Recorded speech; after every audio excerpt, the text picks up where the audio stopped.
नमस्कार, मैं शिवानी रतूड़ी आर्यवत टाइम्स में आपका स्वागत करती हूं। बिहार के जमुई जिले में हुई सांप्रदायिक हिंसा को लेकर राजनीतिक हलकों में बयानबाजी का दौर शुरू हो गया है। कांग्रेस, राष्ट्रीय जनता दल, भारतीय जनता पार्टी और जनता दल यूनाइटेड के नेताओं के बीच तीखी नोक-झोंक हो रही है। जी हां, जबकि इस मामले में आरोप प्रत्यारोप का सिलसिला जारी है। कांग्रेस पार्टी ने इस हिंसा को बीजेपी की साजिश बताया है। पार्टी के प्रवक्ता राजेश राठौड़ ने कहा कि जैसे जैसे बिहार विधानसभा चुनाव नजदीक आएंगे, बीजेपी की उत्पाद नीति सक्रिय हो जाएगी, जो देश में सांप्रदायिक तनाव पैदा करने के उद्देश्य से काम करती है। जी हां, साथ ही उन्होंने यह भी आरोप लगाया कि बीजेपी जानबूझकर बिहार में माहौल खराब करने की कोशिश कर रही है, ताकि चुनावों में धर्म के नाम पर वोटों का ध्रुवीकरण किया जा सके।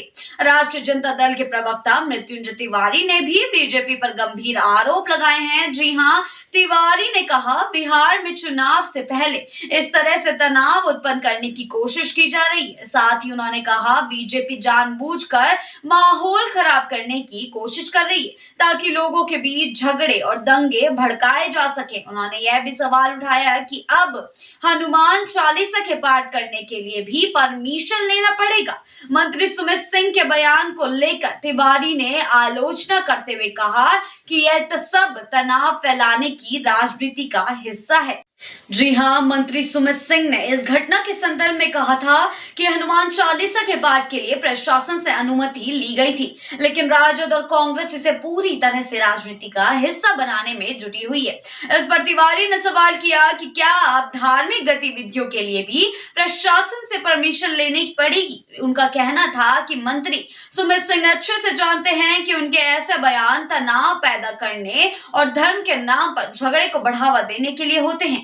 बीजेपी प्रवक्ता प्रभाकर मिश्रा ने जमुई हिंसा पर प्रतिक्रिया देते हुए कहा कि सनातनियों ने सांप्रदायिक सौहार्द को खंडित करने की कोशिश को विफल कर दिया है। जी हां, उन्होंने यह स्वीकार किया कि कुछ हनुमान भक्त घायल हुए, लेकिन इसके बावजूद उन्होंने संयम बनाए रखा और हिंसा की घटनाओं को बढ़ने से रोका।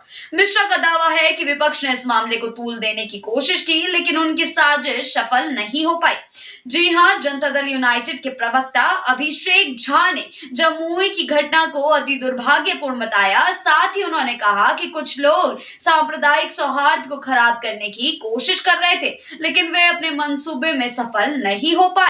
जी हां, झा ने इस बात पर जोर दिया कि नीतीश कुमार के नेतृत्व में बिहार हर धर्म के लोग स्वतंत्र रूप से अपने काम कर सकते हैं, और अगर कोई भी सांप्रदायिक माहौल खराब करने की कोशिश करेगा तो उसे कठोर दंड दिया जाएगा। यह घटना जिस तरह से राजनीति का हिस्सा बन चुकी है, वह साफ तौर पर दर्शाता है कि बिहार में आगामी चुनावों को लेकर सभी पार्टियां किसी भी घटना को अपने फायदे के लिए इस्तेमाल करने में पीछे नहीं हट रही हैं और आरोप प्रत्यारोप का सिलसिला शुरू कर रही हैं। जी हां, जहां एक और कांग्रेस और आरजेडी बीजेपी पर सांप्रदायिक माहौल पैदा करने का आरोप लगा रहे हैं, वहीं बीजेपी इसे विपक्षी साजिश करार दे रही है। अब देखना ये होगा कि जमुई की हिंसा के इस राजनीतिक तूफान में कौन सी पार्टी किस मोर्चे पर कितनी सफल रहती और बिहार में आगामी चुनावों में इसके क्या दूरगामी प्रभाव होंगे। ऐसी ही खबरों के लिए जुड़े रहिए आर्यवत टाइम्स के साथ ही चैनल को सब्सक्राइब करना ना भूलें और हमारी फेसबुक और वेबसाइट के साथ भी जरूर जुड़ें।